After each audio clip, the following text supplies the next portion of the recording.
चलिए, धन्यवाद अध्यक्ष महोदय।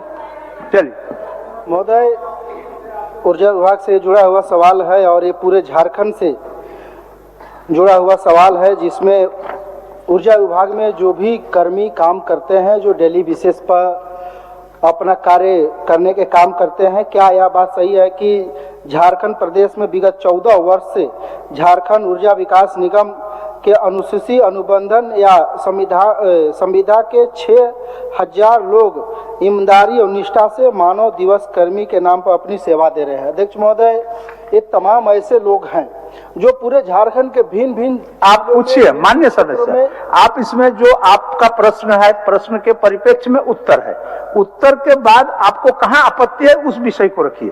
के बाद आपत्ति, मेरा एक ही आपत्ति कि क्या सरकार, क्योंकि चुनाव में सरकार घोषणा किया था कि हम वैसे लोगों को अस्थायी करेंगे और वैसे लोगों को अस्थायी करके हम झारखंड में रोजगार देने के काम करेंगे, क्योंकि रोज लोग अपना जीविका उपार्जन करने के लिए उन लोग रोज कमाते, रोज खाते, और सरकार वैसे लोगों का अस्थायी करेगा, ये हम सरकार से जानना चाहते हैं। माननीय मंत्री जी। अध्यक्ष महोदय,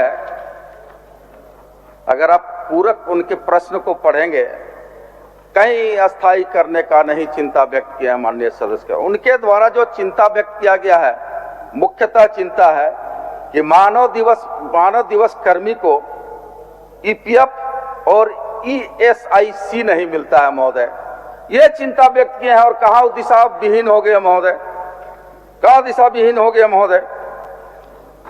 माननीय अध्यक्ष महोदय, सरकार का जवाब अस्वीकारात्मक है, असवीकारात्मक है।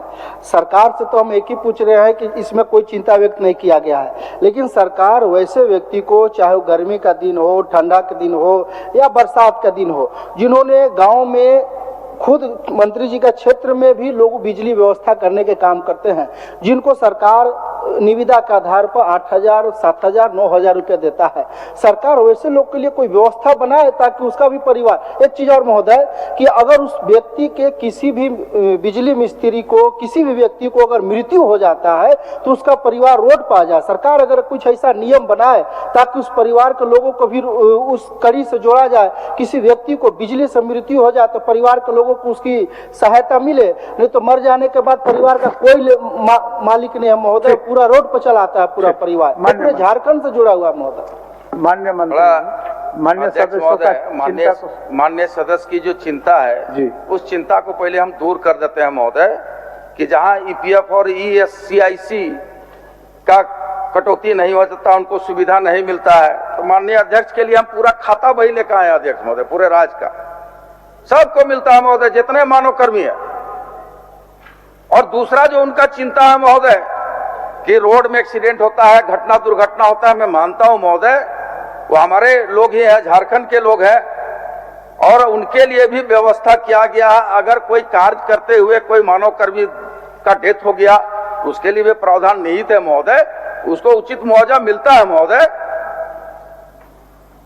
और उचित मुआवजा की बात नहीं बोल रहे हैं, अंतिम पूरक है अलग जी, आपका अंतिम पूरक है, पूछ लीजिए। हम उचित व्यवस्था की बात नहीं बोल रहे हैं महोदय, हम इतने ही बोल रहे हैं कि कोई व्यक्ति को तार जोड़ने में, कोई व्यक्ति को ट्रांसफर चढ़ाने में मृत्यु होता है तो क्या उस परिवार को सरकार उसके जगह पे या तो पेंशन के माध्यम से या किसी भी माध्यम से उस परिवार को, आश्रितों को नौकरी के माध्यम से जोड़ने का काम करेगी? हम ये पूछना चाह रहे हैं महोदय। माननीय अध्यक्ष महोदय, चूंकि वो मानव दिवस कर्मी है महोदय, अगर वो कार्य करते करते उनकी मृत्यु हो गई महोदय तो कोई प्रावधान नहीं है महोदय कि उसको सरकारी नियोजन दे दे। हाँ, उसको अनुकंपा के आधार पर, संवेदना के आधार पर उसको हम लोग लगाते हैं महोदय, और उसको उचित मुआवजा भी देते हैं मृतक के आश्रित को महोदय। चलिए, हो गया। माननीय सदस्य महोदय, माननीय सदस्य, हाँ हो गया ना आपका, 3 पूरक हो गया। एक और क्या पूछिएगा? एक पूरक, माननीय मंत्री जी बोले कि हम लोग उनको आश्रित के आधार पर देते हैं, जब वो अस्थायी है ही नहीं महोदय, सरकार के अंदर वो अस्थायी उनका है ही नहीं, तो आप किस चीज का उनको आश्रित देने के काम करते हैं? आप माननीय सदस्य दोनों तरफ से प्रश्न खड़ा करते हैं। एक तो आप भी जानते हैं वो लोग परमानेंट है नहीं, इस विषय को आप भी जानते हैं। फिर सरकार भी का माननीय घोषणा मंत्री है- जी ने आपको उत्तर दिया सरकार कि का हम लोग घोषणा- समायोजन करते हैं। सरकार का घोषणा है, अगर सरकार नहीं, कहती है हम वो कि बात उसको नहीं कर विचार रहे करेंगे। आप अगर माननीय मंत्री जी अगर करते हैं उसको अगर नहीं मानते हैं तो ये भी दिक्कत वाली बात है।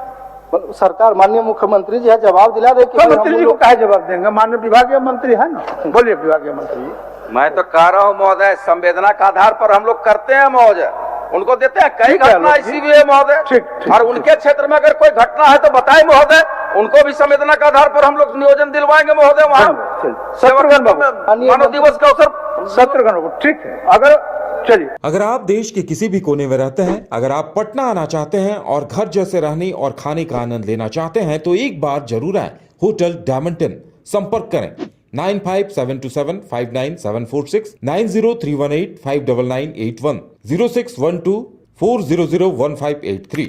एड्रेस अपोजिट विद्या संस्कार स्कूल, रंजन पथ, गोला रोड, बेली रोड, पटना 801503। विश्व स्तरीय मेडिकल सुविधाओं से युक्त रांची का देवनिका हॉस्पिटल, जहां है neonatal ICU, burn intensive care unit, modular operation theatre, 24/7 emergency trauma service, multi disciplinary ICUs, emergency care, MRI, CT scan, advance cath lab, fully automated path lab, echo, ultrasound, ultra modular patient beds और pharmacy. Devanika hospital and research centre, किफायती दर पर विश्व स्तरीय इलाज, ancillary Chowk, Tupudana industrial area, Ranchi.